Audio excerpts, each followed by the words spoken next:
Welcome class. Compiler construction के अंदर आज हम कोड ऑप्टिमाइज़र की पे बात करेंगे कि कोड ऑप्टिमाइजेशन या कोड ऑप्टिमाइज़र क्या होता है। बेसिकली ऑप्टिमाइजेशन एक ऐसा प्रोसेस है जिसमें हम अपने कोड को कन्वर्ट करते हैं ऐसे कोड के अंदर जो कि कम से कम कंप्यूटर के रिसोर्सेज को यूज़ करे और जो स्पीड है वो हमें बहुत ज़्यादा स्पीड प्रोवाइड करे। इट मीन्स कि सीपीयू या मेमोरी जो कि कंप्यूटर के रिसोर्सेज होते हैं वो कम से कम कंज्यूम करे और आपका कोड जो है वो तेज़ी के साथ एग्जीक्यूट हो। जब भी आप लोगों ने कोड ऑप्टिमाइजेशन प्रोसेस में से गुजरना है तो आपने तीन जो रूल है उसको ज़हन में रखना है। फर्स्ट वन जो रूल है वो ये है कि जब आप अपना कोड कन्वर्ट करोगे तो ये ना हो कि कन्वर्ट करते हुए आप अपने पूरे के पूरे प्रोग्राम की मीनिंग को ही चेंज कर दो। कोड ऑप्टिमाइज भी होना चाहिए और उसके जो मीनिंग हैं वो भी चेंज नहीं होने चाहिए। और ऑप्टिमाइजेशन करने के बाद आपका प्रोग्राम है वो तेज़ी के साथ एग्जीक्यूट होना चाहिए और कम से कम रिसोर्सेज को जो है वो कंज्यूम करे। Basically, optimization should itself be fast and should not delay the overall compiling process. Optimization जो है वो ना सिर्फ फास्ट एग्जीक्यूशन करे प्रोग्राम की बल्कि ओवरऑल जो कंपाइलिंग प्रोसेस है उसमें भी डिले नहीं होना चाहिए। अगर हम इसकी कैटेगरी की बात करें तो ऑप्टिमाइजेशन जो है उसकी मेन दो कैटेगरी हैं। फर्स्ट वन है मशीन इंडिपेंडेंट, इसको हम प्लेटफॉर्म इंडिपेंडेंट भी बोलते हैं। नेक्स्ट वन जो है वो है मशीन डिपेंडेंट, जिसको हम प्लेटफॉर्म डिपेंडेंट भी कह सकते हैं। मशीन इंडिपेंडेंट क्या चीज़ है? This code optimization phase attempt to improve the intermediate code to get a better target code as a in output. Machine independent एक ऐसी कोड ऑप्टिमाइजेशन का फेज़ है या टाइप है जो कि आपके इंटरमीडिएट कोड को इम्प्रूव करता है ताकि हमें बेस्ट और अच्छा और एफिशिएंट टारगेट कोड जो है एज अ इन आउटपुट के तौर पे हमें मिल सके। और यहाँ पे ये बात याद रखिएगा कि ये वाला जो फेज़ है या टाइप है ये किसी भी सीपीयू या किसी भी कंप्यूटर के सीपीयू पे, रजिस्टर्स पे या मेमोरी लोकेशन पे डिपेंड नहीं कर रहा होता। यानी कि ये डिपेंड नहीं करता कि आगे मशीन कौन सी है या उसके अंदर नंबर ऑफ सीपीयू कितने हैं, उसके अंदर जो है वो रजिस्टर्स कितने हैं या उसकी मेमोरी कितनी है। यानी ये टोटली मशीन इंडिपेंडेंट होके कोड को ऑप्टिमाइज किया जाता है। नेक्स्ट जब हम बात करते हैं मशीन डिपेंडेंट की तो मशीन डिपेंडेंट जो है ऑप्टिमाइजेशन ये उस वक्त की जाती है जब आपका टारगेट कोड जनरेट हो चुका होता है और फिर हम क्या करते हैं कि उस कोड को ऑप्टिमाइज करते हैं अकॉर्डिंग टू मशीन आर्किटेक्चर जिसके ऊपर वो कोड रन होना है। और ये टोटली डिपेंड करेगा कि उस मशीन के अंदर नंबर ऑफ सीपीयू कितने हैं, रजिस्टर्स कितने हैं और उसके अंदर जो मेमोरी है वो कितनी है या उसके जो मेमोरी रेफरेंस हैं वो क्या है। Basically machine dependent optimizer put effort to take maximum advantage of the memory hierarchy. यहाँ पे जो मशीन डिपेंडेंट ऑप्टिमाइजर है ये क्या करेगा, अकॉर्डिंग टू मशीन अपने कोड को ऑप्टिमाइज करेगा। अगर आपका कंप्यूटर बहुत ज़्यादा अच्छा है तो उसके मैक्सिमम रिसोर्सेज को यूज़ करेगा और आपके कोड को ऑप्टिमाइज कर देगा। आगे जो है बात आती है क्राइटेरिया की कि ऑप्टिमाइजेशन अगर हमने किसी भी कोड को करना है तो उसका बेसिक क्राइटेरिया क्या होगा। The optimization should capture most of the potential improvement without an unreasonable amount of effort. Optimization जो है वो मैक्सिमम जहाँ जहाँ पे इम्प्रूवमेंट हो सकती है वहाँ पे पोटेंशियल इफ़ेक्ट जो है एफर्ट जो है करे, लेकिन ये नहीं है कि जहाँ पे ऑप्टिमाइजेशन हो सकती है वहाँ पे भी एफर्ट लगाना शुरू कर दे। ऐसा नहीं होना चाहिए। जहाँ पे इम्प्रूवमेंट हो सकती है वहाँ पे अपनी एफर्ट लगा जाके उसके कोड को ऑप्टिमाइज़ करना चाहिए। और मेन बात, सबसे बहुत ज़्यादा इम्पोर्टेंट जो बात है ऑप्टिमाइजेशन के अंदर, कि ऑप्टिमाइजेशन के अंदर जब आप लोग ऑप्टिमाइजेशन का प्रोसेस परफॉर्म कर रहे होगे तो आपने सोर्स प्रोग्राम के जो मीनिंग है या उसका मेन जो थीम है उसको चेंज नहीं होने देना। The optimization should on average reduce the time and space expanded by the object code। और उसको अगर हम एवरेज बात करें तो उसको ऑप्टिमाइज कंपाइलिंग टाइम भी कम से कम होना चाहिए उसका, मतलब तेज़ी के साथ उसको एग्जीक्यूट या कन्वर्ट होना चाहिए, और मेमोरी में भी जो स्पेस है वो कम से कम इसको लेनी चाहिए। अब बात करते हैं कि ऑप्टिमाइजेशन आप कहाँ कहाँ पे इम्प्लीमेंट कर सकते हो। तो फर्स्ट वन है source program optimization. The source program involve making change to the algorithm or changing the loop structure. User is the actor here. अगर हम सोर्स प्रोग्राम पे ऑप्टिमाइजेशन की बात करते हैं तो इसमें हम क्या करते हैं कि अपने एल्गोरिदम जो है या जो हमने फॉर एग्जांपल लूप लगाया हुआ है तो हम उसके लूप के स्ट्रक्चर को या उसके एल्गोरिदम को हम क्या करेंगे, चेंज करेंगे, और इस वे में चेंज करेंगे कि उसका थीम जो है वो चेंज ना हो। और फिर यहाँ पे जो यूज़र है वो एज आ डमी या एक्टर के तौर पे काम कर रहा होता है। लेकिन अगर हम इंटरमीडिएट कोड पे भी अपना ऑप्टिमाइजेशन जो है प्रोसेस इंप्लीमेंट कर सकते हैं।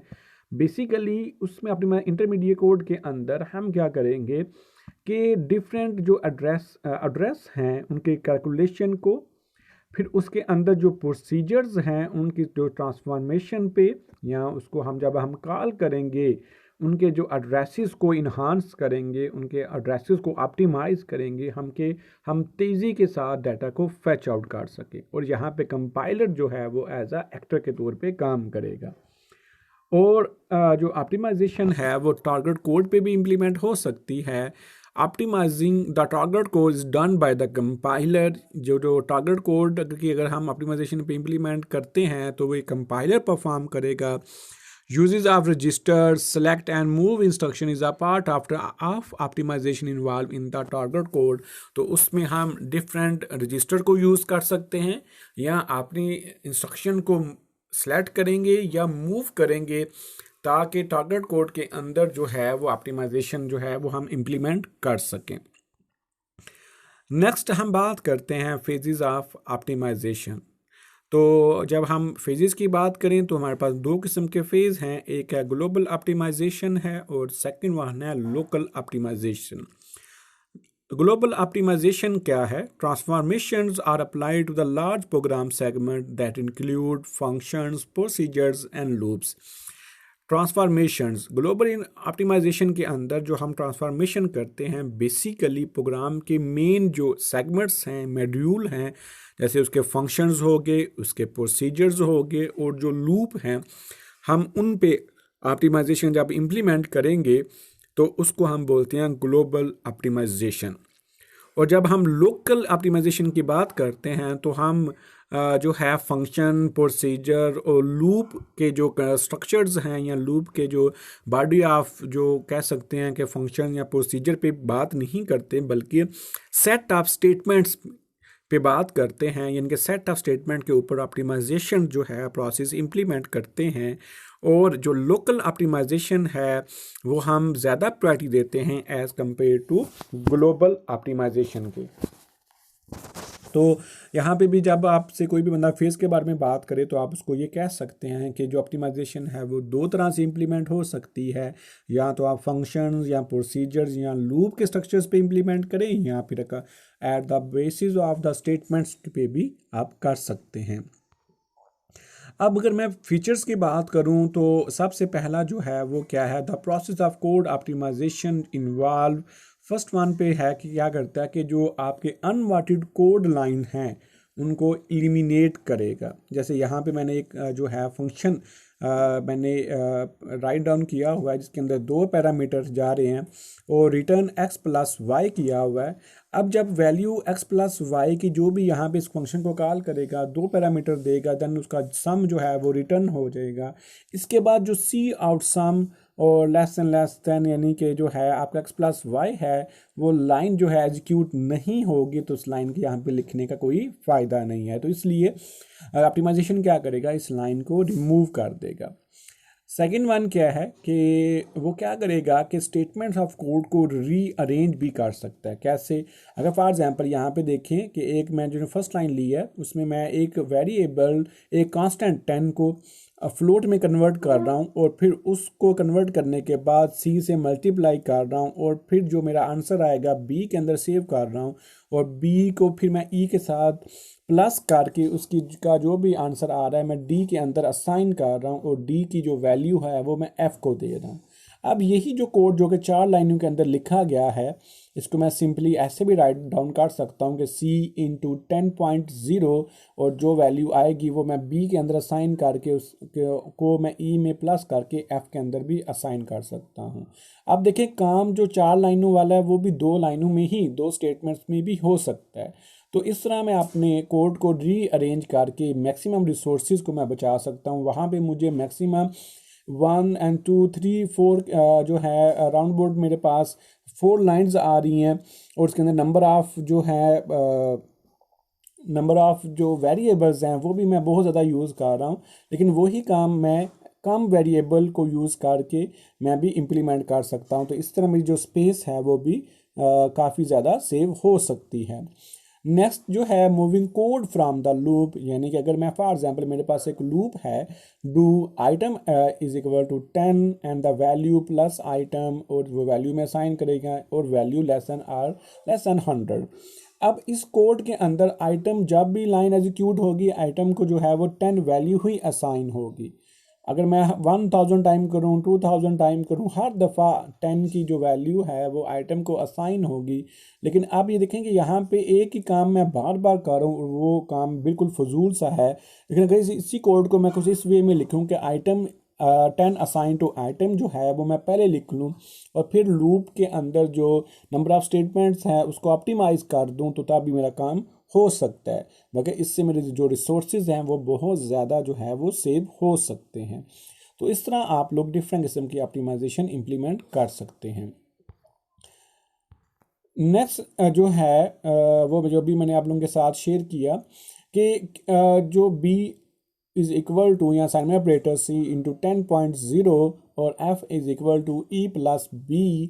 तो यहाँ पे कुछ जो हैं वो हम कोड को ऑप्टिमाइजेशन इस तरह भी कर सकते हैं कि c जो है वो एक रजिस्टर है उसके अंदर मैं लोड कर सकता हूँ ld कमांड के ज़रिए और फिर जो है मल्टीप्लाई के लिए मैं MUL ये असेंबली लैंग्वेज का कोड है जिसमें हम रजिस्टर यूज़ करके हम मल्टीप्लाई कर सकते हैं। तो यहाँ पे देखें कि 10.0 जो है वो मैं क्या कर रहा हूँ R1 के साथ मैं मल्टीप्लाई करके और जो आंसर आएगा वो R1 में ही सेव होगा और फिर RE को मैं R2 में लोड करूँगा और फिर ऐड करूँगा R1 और R2 को। तो इस तरह मैं क्या करूँगा कि अपना जो डाटा जो भी आएगा यहाँ पे R1 असाइन टू F आएगा जो ST में स्टोर करने के लिए हम यूज़ करते हैं।